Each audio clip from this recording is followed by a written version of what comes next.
وسلم. سبحانك لا علم لنا إلا ما علمتنا إنك أنت العليم الحكيم. رب زدنا علما وارزقنا فهما آمين يا رب العالمين. اللهم إنا نسألك علما لدني والمشرب صافي الهدي وهبي غني.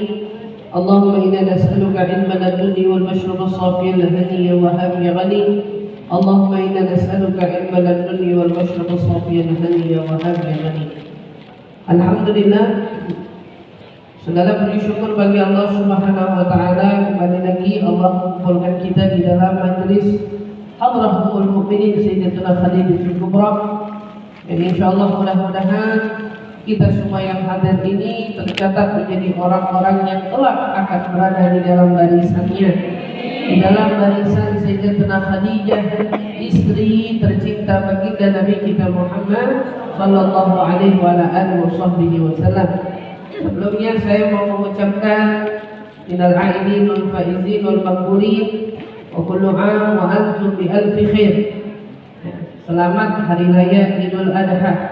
Mudah-mudahan Allah Subhanahu wa taala menjadikan kita orang-orang yang diterima segenap amal ibadahnya.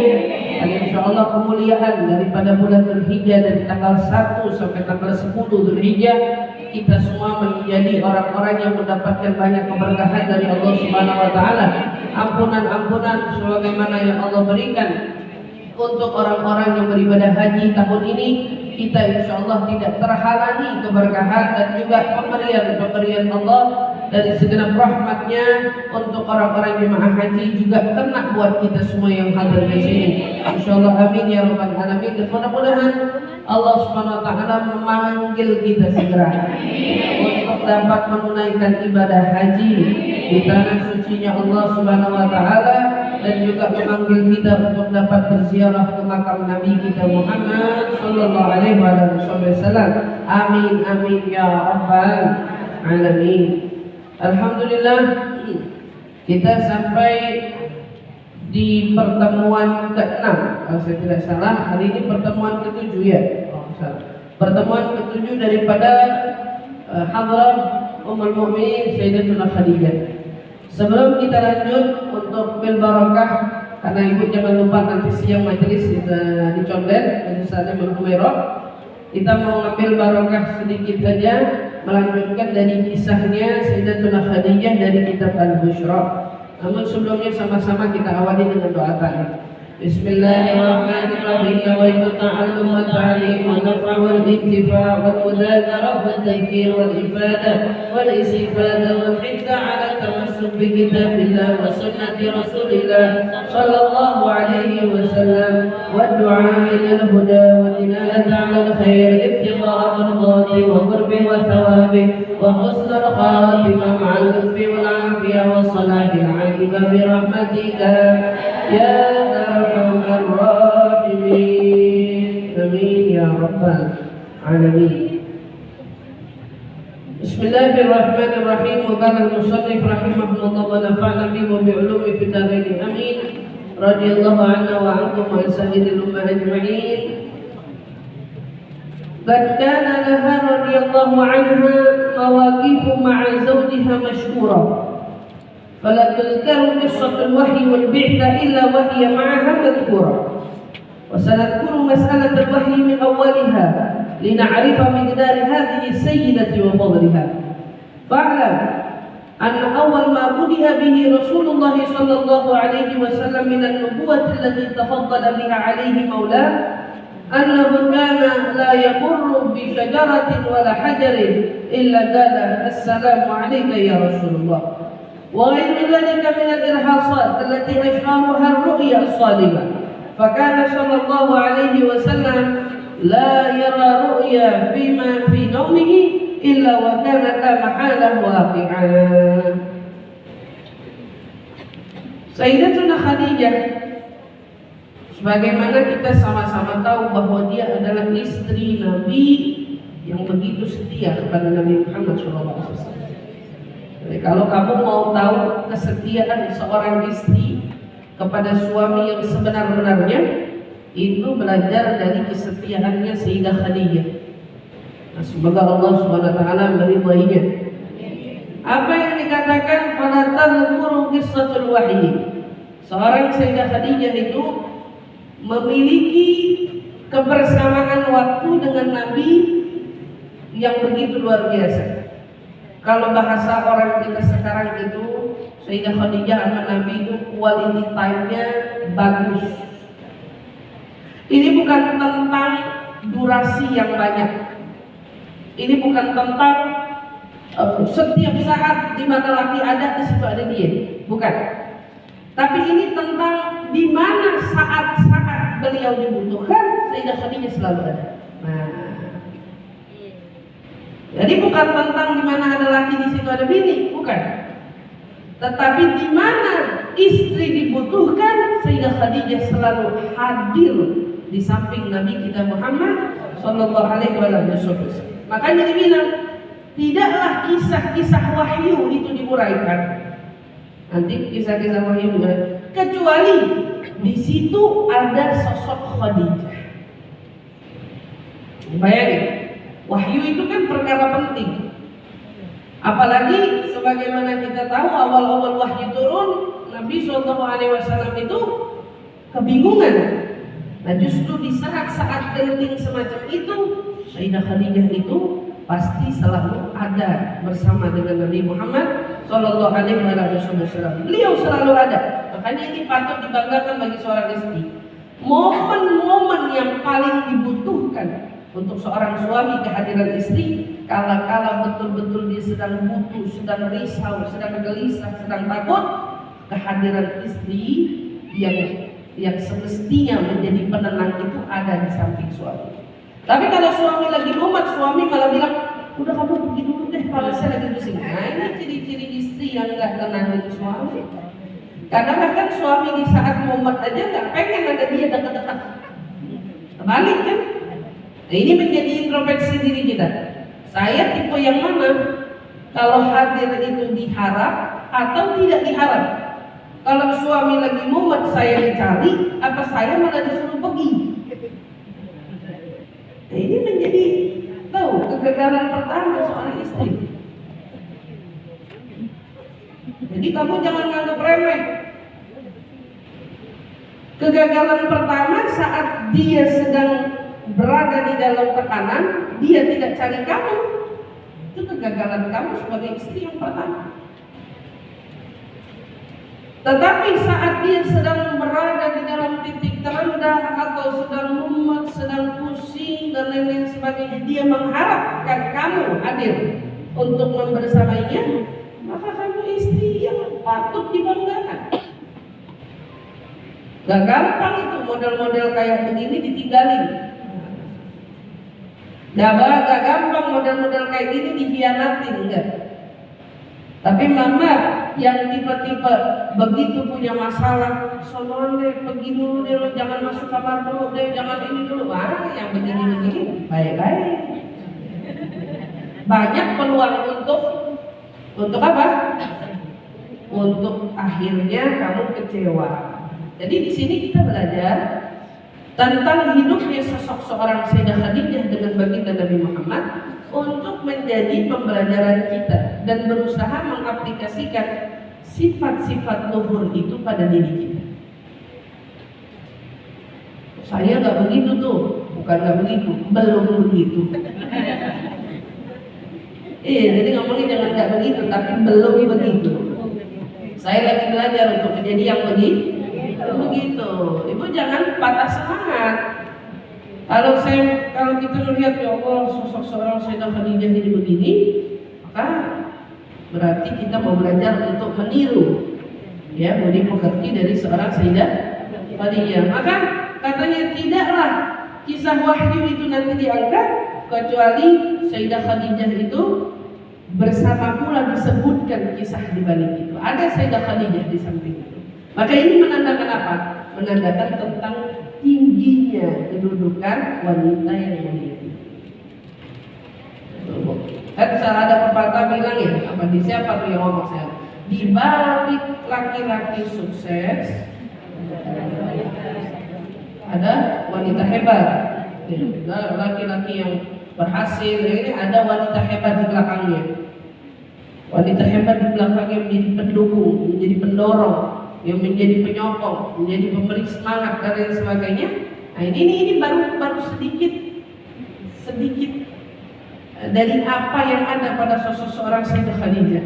Dan sebenarnya kalau ada laki-laki sukses di balik itu, ada wanita yang mendorong, yang mendukung, yang menjadi supporternya dia yang luar biasa, berarti kan yang hebat istrinya.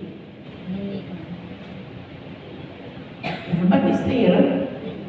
Nah, kenapa Sayyidah Khadijah diikut sertakan di dalam perihal wahyu tentang kisah-kisah wahyu? Mau ngasih tahu kita tentang tingginya kedudukan sosok seorang Khadijah. Fa'lam, maka ketahuilah anna awal ma budiya bihi Rasulullah sallallahu alaihi wasallam min an-nubuwah allati tafaddala biha alaihi maulah.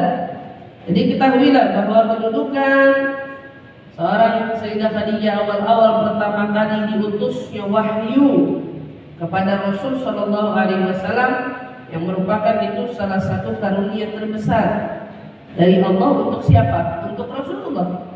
Wahyu itu adalah karunia terbesar dari Allah kepada para nabi. Itu adalah bentuk mukhatabah, bentuk bincangnya Allah kepada para rasul. Datang malaikat Jibril menjadi penengah mengantarkan amanat-amanat Allah kepada para nabinya yang untuk disampaikan kepada umat. Gitu ya? Itu kan hadiah yang mana Allah Subhanahu wa taala berikan kepada Nabi kita Muhammad sallallahu alaihi wasallam. Apa tuh salah satu wahyunya, salah satu yang besar itu katanya, di antara yang Allah berikan kepada Nabi kita satu kelebihan adalah annahu kana la yamurru bi syajaratin wala hajarin illa qala assalamu alayka ya Rasul. Katanya tidaklah Rasulullah itu lewati apa? Pohon ataupun bebatuan. Setiap Rasulullah lewat pohon atau batu, kecuali pohon sama batu itu akan mengucapkan assalamu alayka ya Rasulullah. Jadi dari dulu Rasulullah itu, bahkan sebelum dilantik menjadi seorang Rasul, tiap kali ngelewatin pohon, Rasulullah itu sadar ada yang ngucapin salam sama dia. Lewatin batu, ada yang ngucapin salam sama Rasulullah. Setiap beliau lewat kemana aja, ada yang ini kelebihan. Kalau kita bilang ini mukjizat ya Rasul sallallahu alaihi wasallam. Tetapi kan kalau sebelum jadi Rasul belum jadi mukjizat itu. Jadinya apa? Irhasat namanya. Jadi yang namanya sesuatu sebelum Nabi dilantik menjadi Rasul, sebelum turunnya wahyu, ada kelebihan-kelebihan yang terjadi pada Rasul, itu disebut namanya irhasat, bukan mukjizat. Yang mukjizat kapan? Setelah Nabi jadi Rasul, baru kelebihan-kelebihan yang nampak dari Rasul itu menjadi mukjizat. Dan begitu juga di antara yang nampak dari Rasul Shallallahu Alaihi Wasallam yang begitu terkenal, begitu sangat-sangat masyhur. Apa itu ar-ru'ya shadiqah? Nabi itu dulu selalu dikasih mimpi yang bagus. Tiap kali ada mimpi, maka mimpi itu jadi kenyataan. Itu namanya irhasat. Jadi Nabi nggak boleh mimpi sesuatu kecuali mimpi itu jadi kenyataan. Ini dulu sebelum awal-awal wahyu dulu. Nabi SAW selalu mimpi. Siapa tuh yang teman yang diajak ceritanya? Sayyidah Khadijah. Makanya Sayyidah Khadijah itu istri yang paling percaya sama Rasul. Ibu-ibu belajar. Jadi orang kalau suami cerita jangan underestimate dulu. Bukan tentang mimpi aja, tentang apapun. Kamu mau ngarang kan, salah lihat kan, wah bener kan. Hal-hal sepele aja kadang kita nggak bisa jadi pendukung, apalagi hal besar. Hal sepele aja kita menjadi orang yang mematahkan semangat, ya gimana hal yang besar? Belum tentu. Bohong kali kamu, ngarang kali kamu, salah kali kamu. Udah deh, percuma cerita sama bini saya. Agak percayaan dia sama saya. Mungkin kalau orang lain yang ngomong percaya kali. Aduh, kalau udah ngomong kayak gitu pegel banget hati. Ya, sampai istrinya nggak percaya kalau lakinya yang ngomong. Tetapi kalau mungkin orang lain yang ngomong, kata suaminya, baru dia percaya. Apalagi kadang-kadang kemampuan seseorang, kebiasaan, gitu, apa namanya tuh, seorang suami itu bisa termotivasi, terdorong sebetulnya kalau itu motivasi datangnya pertama dari istri. Kenapa banyak suami kadang-kadang cari duit nih banyak, suami istrinya selalu bilang emang lu bisa, emang kamu bisa, gitu ya. Begitu dia dapat duit dia nggak bagi ke kamu. Iya, begitu dia dapat duit dibagi ke orang lain. Kata ngapain bagi dia? Waktu saya usaha jadi kagak percaya saya, mendingan bagi yang lain. Nah, jangan begitu. Makanya jadi seperti apa yang Rasulullah SAW merasakan kenyamanan dari sosok seorang Khadijah, maka setiap dari wanita itu bisa, bukan nggak bisa meniru, mencontoh perangai sosok seorang Khadijah. Seperti layaknya setiap orang itu bisa kalau mau meniru budi pekerti Rasulullah SAW. Gak ada orang yang nggak bisa berubah, gak ada. Saya emang dari sononya udah begini, saya emang lahirnya dari sono begini. Itu berarti kamu yang emang kagak mau berubah. Sayyidina Umar dari lahirnya wataknya keras, dari lahirnya nggak boleh orang salah ngomong, marah, wataknya dari dulu. Tapi begitu kenal Islam, apa Sayyidina Umar kamu berubah? Berubah. Waktu turun ada hadis dari Rasulullah SAW yang berbunyi, la yu'minu ahadukum hatta akuna ahabbu ilaihi min nafsi wa walidi wa nafsi wa nasi ajma'in. Kata Nabi, tidaklah kalian dianggap beriman kecuali kalian itu mencintai aku melebihi kalian cinta kepada siapa? Kepada dirimu, kepada orang tuamu, kepada anak-anakmu, kepada hartamu, dan kepada setiap manusia lain. Kata Sayyidina Umar bin Khattab waktu dengar hadis ini, bilang, Rasul, saya kalau cinta kepadamu melebihi cinta saya kepada orang tua, bisa. Tapi kalau cinta kepada anak, kayaknya saya masih lebih cinta anak deh. Kata Nabi, berarti imanmu belum sempurna, Umar. Ngerenung lagi Sayyidina Umar. Ada yang dilawan nggak? Ada.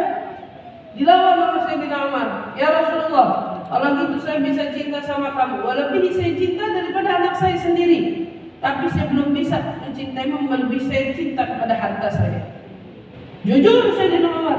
Daripada kita belakang ngaku cinta sama Rasulullah, tapi kalau urusan perkara dengan tentang Rasulullah, kita masih lebih cinta sama harta kita daripada merusak harta Rasulullah.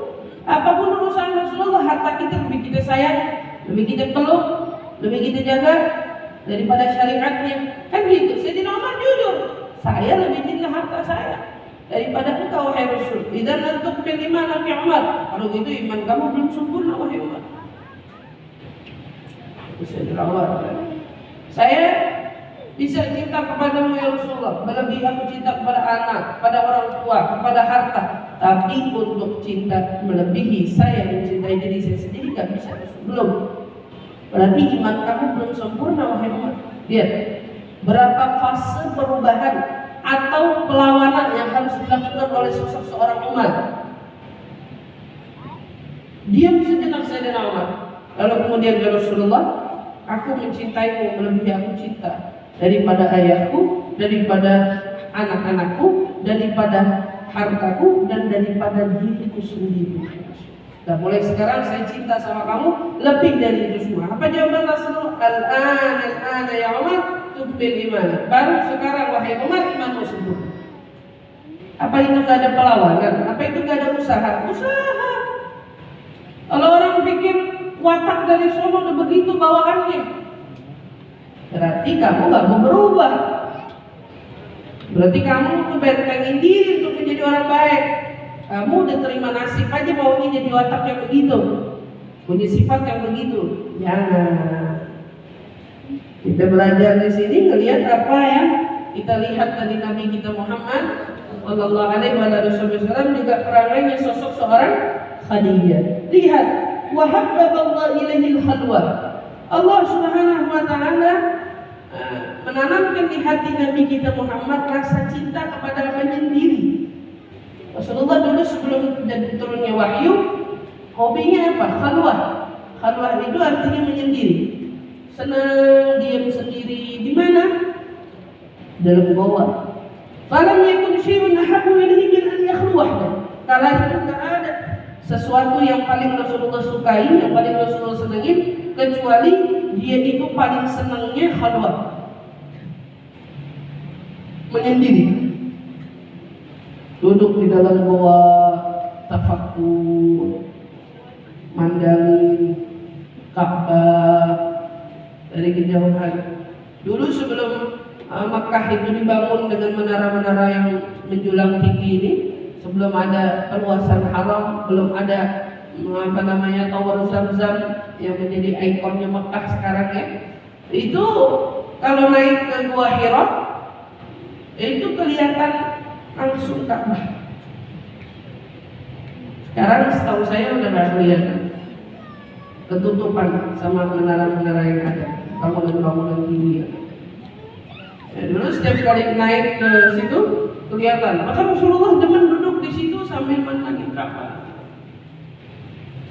dari kejauhan, sambil tafakkur, sambil mengambil pelajaran. Di mana ke Gua Hira? Itu yang dilakukan sama Rasulullah SAW. Fala yujawiru min kulli sanatin syahran fi Hira, mushtaghilan bil ibadah wa tafakkur fi malakul ardi was sama'. Wa kana idza kharaja ila Hira تتكفل خديجة بكل حاجته وتحبب له كافة رغباته وتهيئ له الطعام والشراب وتيسر له ما تستطيع من الأسباب وينقطع لمقصوده ويقبل على معبوده. Di situ Rasulullah SAW bertafakur, melihat keajaiban-keajaiban alam, melihat kerajaan semesta alam ini, langit, bumi, dengan segenap tafakur yang dilakukan oleh Rasulullah SAW. Setiap kali beliau mau pergi ibadah ke Gua Hira, tatakaffalu Khadijah bikulli hajatin. Nih buat belajar, Sayyidah Khadijah yang menyiapkan semua berbagai kebutuhan yang dibutuhkan sama Rasulullah SAW. Tuh yang nyiapin. Jadi kalau suami itu emang ibaratnya itu dilayani, emang kayak anak kecil, suami itu kayak nggak mandiri, emang kadang-kadang kodratnya begitu emang. Istri itu emang udah ngurusin urusan dia, yang ngerapiin apa yang dia butuhin. Walaupun kita punya suami orangnya mandiri, tapi hal-hal detail, hal-hal kecil, kalau hal-hal semacam ini ada pada seorang istri, Allah suami senang banget. Jadi kamu jangan, suami saya orangnya mandiri, dia bisa sendiri, ngerapiin sendiri, ini sendiri, benar. Tapi kalau hal-hal kecil itu menjadi perhatian kamu, maka beda rasanya, dan dirasakan sama dia juga beda. Bisa dia bisa lipat bajunya sendiri, bisa Rasulullah juga bisa jahit baju sendiri. Tapi lihat apa yang terjadi saat Sayyidah Khadijah menjadikan Rasulullah itu seolah di atas kepala.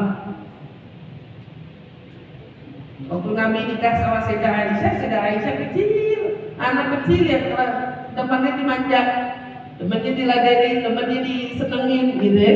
Beda, tapi sosok seorang Khadijah dewasa, penuh perhatian, sosok seorang Khadijah, apa-apa kebutuhan Nabi seorang dia yang rapiin, perbekalan makanan semua dia yang siapin, wa tuhayyi'u lahu ta'am wa syarab, makanan, minuman, semua apa-apa yang dibutuhin sama Rasul SAW. Istri-istri yang pada kagak bisa masak. Zaman sekarang kan zamannya instan. Ada GoFood, ada ini, ada warteg, kata dia bilang. Terima dalam masak ribet amat katanya. Bagi kamu itu ribet, semua yang kamu anggap hal-hal rintilan ribet, maka suami kamu juga punya persepsi tentangmu beda. Kamu jangan salahin, gitu. Karena kamu ini juga punya pandangan begitu. Aduh, masak ribet, beli aja dah, beli. Beda kan? Berarti hal-hal yang berkenaan dengan ngurusin rumah, dia, anak, bagi kamu ribet. Bagi kamu itu gak mudah semuanya. Padahal semua itu yang bikin bilang ribet, riweh, rumit, runyam, semua itu kita punya apa? Pandangan perempuan zaman sekarang. Tapi sebetulnya perempuan tuh punya tokoh nggak? Punya kemampuan nggak untuk menghandle itu? Sangat bisa. Perempuan itu hebat. Perempuan itu adalah manusia yang paling pintar memanage waktu sebetulnya. Dalam satu waktu, perempuan itu bisa mengerjakan berbagai macam pekerjaan. Perempuan itu hebat. Jadi kalau kamu menganggap semuanya ribet, semua ruwet, semua runyam, itu kamu berarti yang menganggap remeh kemampuan dirimu sendiri.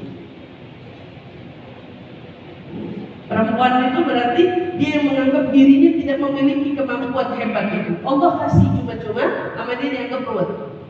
Bayangin, seorang perempuan mengandung 9 bulan. Selama mengandung itu masih punya tanggung jawab lainnya? Masih. Mampu gak dia? Mampu. Setelah 9 bulan melahirkan, dia punya anak sambil dia menyusui. Ya, apa dia lupa atau dia langsung blank, gak bisa ngerjain apa-apa? Enggak. Sambil menyusui dia bisa mengerjakan pekerjaan lainnya. Bahkan terkadang hebatnya perempuan masak 1 kompor, 2 kompor dalam berbarengan waktu, dia bisa tuh. Coba orang laki disuruh begitu, buyar semua. Coba dalam satu waktu perempuan bisa masak sayur kangkung, sayur lodeh, atau barangkali goreng tempe berbarengan sama numis kangkung. Bisa semuanya. Bisa. Orang laki coba. Dalam sambil nelpon bisa sambil nyuci piring, sambil ngomong. Nyuci piring. Benar apa enggak? Coba orang laki. Nelpon aja kita ngomong suruh diam. Nggak bisa. Beda otaknya. Perempuan punya kemampuan yang luar biasa. Jadi kalau kamu itu menganggap semua aktivitas rumah tangga itu ruwet, kamu meremehkan kemampuan dirimu sendiri. Yang kamu beli di warteg itu apa? Ayam goreng, tempe orek, telur dicabein, paling di warteg. Apa lagi paling yang kamu beli begitu ada. Hal yang mudah sebetulnya dibuat, tapi kamu milihnya kagak buat. Mudah, tapi kan kata ruwet. Tapi Sayyidah Khadijah melakukan semuanya, apapun yang bisa dia berikan, mendedikasikan pengabdiannya kepada sosok seorang nabi, atau dibilang di sini kita katakan bukan nabi tapi seorang suami. Ya, mengabdikan pengabdian yang begitu luar biasa sampai waktu yasiru lahu ma tastati'u minal asbab. Sayyidah Khadijah itu punya kebiasaan memberikan kemudahan, membantu meringankan apa-apa yang mampu dia lakukan untuk suami. Kalau dia masih bisa, kenapa enggak? Kalau masih bisa, kenapa enggak? Kalau ini masih sanggup saya buat, kenapa kagak? Kenapa harus perhitungan banget? Sehingga katanya dibilang, buat kemudahan Rasulullah itu, buat sampai pada peribadahannya, pengabdiannya, ibadahnya kepada siapa? kepada Allah wa huwa murtah anda. Rasulullah dalam pengabdian yang mengabdi kepada Allah, ibadah sama Allah, di situ hatinya pun tenang. Kenapa? Karena nggak perlu mikirin hal yang lain, dia udah tahu istri saya bakal ngurus. Dalam pekerjaannya tenang, dalam urusannya semua tenang, semua bisa dihandle. Makanya ibu, di saat ada perempuan-perempuan yang begitu tidak mandiri, maka saya ngajak sama ibu-ibu di sini, jadilah kamu perempuan-perempuan mandiri yang tidak semuanya itu serba mengandalkan pasangan. Apalagi ini anak-anak muda sekarang. Kita hidup di negara bukan kayak di Arab. Arab dulu nih, kalau kita ke Hadramut gak bisa serta-merta beli ke warung seenaknya, mau jalan kaki seenaknya, mau masuk ke pasar seenaknya, mau beli baju seenaknya, kan gak bisa begitu. Ada hal-hal, tapi Indonesia beda. Kita mau ke pasar gampang jalan, bisa.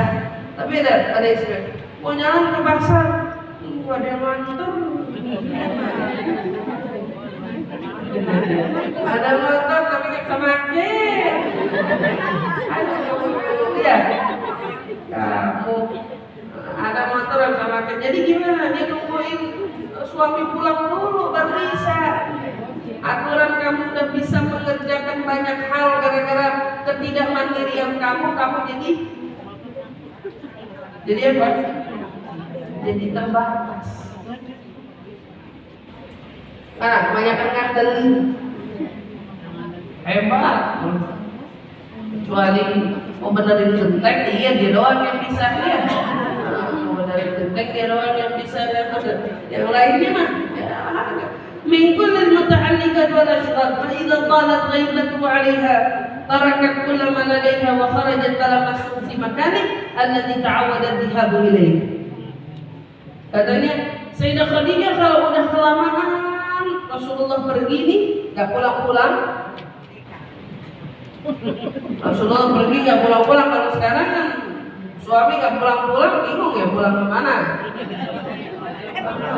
Kalau suami ada gak pulang-pulang lama, istrinya pasti mikir ke rumah siapakah dia pulangnya. Tapi kalau ente tahu suami ente gak pulang itu karena bekerja, ada pekerjaan yang apa namanya itu, yang memang rumit, yang memang tidak mampu ditinggal dan lain sebagainya, apa yang semestinya dilakukan? Bukan istri itu menunggu didatangi. Sayyidah Khadijah nggak nunggu didatangi. Kalau udah lama Rasulullah kadang ngomong-ngomong, kangen kan? Pengen ketemu sama suami, pengen lihat gimana kabar suaminya. Sayyidah Khadijah yang naik ke gua, dia manjat ke Hira, dia naik ke atas sana, dilihatin dirinya, di mana Rasulullah lagi duduk, di mana Rasulullah lagi ibadah, di mana Rasulullah lagi buat, langsung kesibukannya semua ditinggalin buat nemuin suami.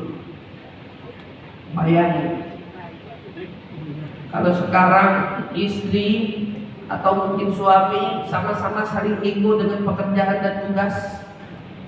Memang yang sibuk kamu doang, aku juga sibuk. Mau nelfon dengan apa? Aku kan istri, mesti istri yang ditanyain kabar. Seolah istri itu kayak menanyain kabar suami hanya tentang apa? Tentang kewaspadaan aja, kecurigaan aja. Tetapi mana bentuk memang inginnya, rahmatnya, perhatiannya itu mana? Harusnya kan balance, seimbang. Ini bukan tentang suami yang memang tugasnya cuma perhatiin bini aja, ngurusin bini aja, lalu bininya cuma jagain suami aja biar gak nyasar pulangnya gitu. Zaman sekarang kan begitu bahasanya. Ini bukan tentang itu, tapi memang tentang rasa di hati ingin peduli. Suami lama nggak pulang, nggak turun, Rasulullah nggak turun, maka Sayyidah Khadijah tinggalin semuanya, berbagai kesibukan dia lakukan, menjenguk tempat di mana Rasulullah ada. Dia lihat Rasulullah lagi ibadah dengan khusyuknya. Begitu dia sampai, hatta idza ra'athu mustaghriqan fi wahdatihi, kalau Sayyidah Khadijah sampai di sana, Rasulullah lagi sibuk dengan kesendiriannya, munjami'an ala fikratihi. Ini para istri belajar dari sosok seorang Khadijah. Naik Hira itu gak gampang, naik gunung gak gampang. Berapa waktu? 2 jam naik ke Gua Hira itu 2 jam masafah. Segitu sekarang yang udah dikasih tangga kecil-kecil. Kalau zaman Sayyidah Khadijah dulu mana ada tangga? Gitu ya. Kurang lebih entah berapa lama waktunya. Sayyidah Khadijah naik. Begitu dia dapatin Rasulullah lagi khusyuk ibadah, lagi asik tafakkur, lagi benar-benar berada di dalam di dalam ibadahnya, maka saat dia dapati Rasulullah sedang berada di dalam tafakkurnya yang teramat dalam, raja'at wala mututannya. Sayyidah Khadijah lebih memilih habis melihat wajah suami Rasulullah, dia lihat lagi sibuk ibadah, dia pulang tanpa mengganggu aktivitasnya Nabi sedikit pun, wala satu kalimat. Kalau ini ibaratnya kalau zaman sekarang orang itu kalau ngapa-ngapain pengennya dilihat sih, pengennya dilihat, pengennya disaksiin, pengennya diapresiasi. Tapi sosok seorang Khadijah itu udah lupa sama apresiasi. Dia gak mikirin tentang pengakuan, dia gak mikirin tentang terima kasih, dia hanya mikirin tentang dirinya bagaimana mengabdi dengan sebaik-baiknya pengabdian. Itu Khadijah. Nyampe situ udah capek kan? Capek. Tapi begitu dilihat Rasulullah lagi khusyuk dengan ibadah, ditinggalin, gak ngajak ngomong, wala sepatah-patah. Karena gak mau ganggu apa yang dilakukan sama Rasulullah. Li'alla taqta'u 'ala khadwati. Cuman gak mau ganggu doang. Di saat-saat Rasulullah lagi healing begitu, lagi khusyuk begitu, gak mau ganggu. Ibu belajar dari hal-hal kecil. Suami kalau lagi kerja jangan sambil digeriangin, ngadu, ngomel, ngegerutu. Gimana? Kemarin suami lagi banyak kerja di rumah, atau mungkin dengan aktivitasnya di luar rumah. Gimana caranya kita menjadi orang yang kapan kamu kangen sama suami, cuma mau lihat doang, oh dia baik-baik aja, dia lagi kerja, dia lagi. Saya rasa zaman sekarang nggak ada orang kayak gitu. Ada istri video call sama suami cuma bilang kangen aja Pak, pengen lihat apa baik. Ada video call gimana kamu? Sama siapa? Udah lagi cuma karena cemburu doang. Manja benar-benar, ada yang datang dari hati. Orang mau cari tahu, mau tahu nungguin. Kalau Sayyidah Khadijah nyampe di atas nggak ngedapetin apa yang dia harap, mungkin bicara sama suami atau enggak, karena nggak mengganggu kepentingan suami, dia pulang turun, dia tungguin, maka muntah-muntah mau ida Allah. Dia nungguin kapan Rasulullah pulang aja. Kalau Rasulullah pulang nanti tinggal di sana. Ita'mala jahilatan ala izalati wahsyatihi wa idkhali surur ila qalbi wa sa'adati ila nafsi. Itu kebiasaan Sayyidah Khadijah. Enggak berucap sepatah kata, udah nyampe mutusin turun ke bawah, nungguin aja kapan Rasulullah pulang.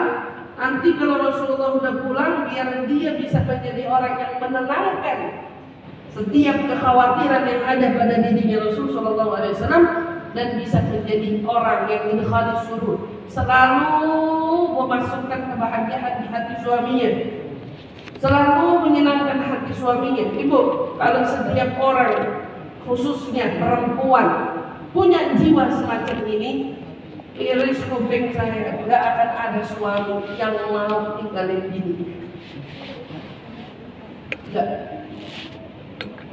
Nggak akan ada tuh edisi di zaman sekarang kayak banyaknya pelakor dan lain sebagainya. Nggak ada suami yang kemakan sama pelakor manapun, nggak ada. Kalau istrinya bisa punya hati semacam ini, apa yang kamu buat pasti akan kamu dapat balasan yang setimpal, kan mungkin enggak. Tapi terkadang maaf, apa yang terjadi dengan masalah rumah tangga yang seringkali terjadi itu karena acuhnya istri kepada pasangan yang ada. Tidak peduli, udah punya anak, udah apa, udah beda sama awal-awal baru mau dideketin. Dandanannya, cara pakaiannya, ngajak ngomongnya dan lain sebagainya gimana? Maka jadikan menjadi wanita semacam ini adalah style hidupmu. Ini bukan tentang kamu menjadi orang lain, tapi jadikan sifat ini memang mendarah daging pada dirimu. Orangnya maunya nyenengin orang aja. Wabil khusus suami, pengennya nyenengin. Gimana kapan dia pulang? Ya sabar. Kalau lagi ngadu, ya sabar. Ya udah, yang penting kan kamu sekarang udah pulang. Kalau dia lagi ngadu tentang kekecewaannya pada orang, berikan kepercayaan, ketanaman, hadirkan di dalam hatinya seolah kamu itu orang yang paling bisa percaya sama dia, yang paling mengandalkan dia. Begitu. Bukan balik ikut kecewa. Insyaallah dari sifat-sifat Sayyidah Khadijah yang begini, pengen ngebahagiain Rasulullah, pengen nyenengin Rasulullah, walaupun di saat itu dia sedang berada di dalam apa? Perasaan hanyut dengan perasaan rindu, ingin bertemu, tapi semua itu bisa mampu dikalahkan oleh Khadijah hanya untuk apa? Menyenangkan hati suami, menyenangkan hati suami. Maka insyaallah sifat ini walaupun sedikit ya bisa kita terapkan, kita tanami dalam jiwa kita, dalam diri kita. Paling tidak kita belajar untuk menghargai kesibukan pasangan kita. Bila mereka dengan kesibukannya berusaha untuk tidak mengganggu, berusaha untuk tidak mengacaukan, berusaha untuk tidak berada di titik yang membebani dan memberatkan. Kadang suami dapat tawaran pekerjaan harus jauh, misalnya gitu, namanya lagi butuh. Jangan menjadi istri yang memberatkan. Istri memberatkan seperti apa? Kamu benar mau ke sana, aku kayaknya nggak bisa deh kalau kamu begini, malah jadi berat orang, malah jadi bingung enggak. Tapi kamu harus menjadi orang yang mendukung. Walaupun berat yang kita rasa, tapi kalau itu penting untuk menjadi dukungan dia, maka kita harus menjadi orang pertama yang mendukungnya, bukan orang lain. Wallahu a'lam. Dan insyaallah Allah Subhanahu wa taala senantiasa memperbaiki keadaan kita untuk menjadi orang-orang yang insyaallah perangannya seperti seorang Khadijah.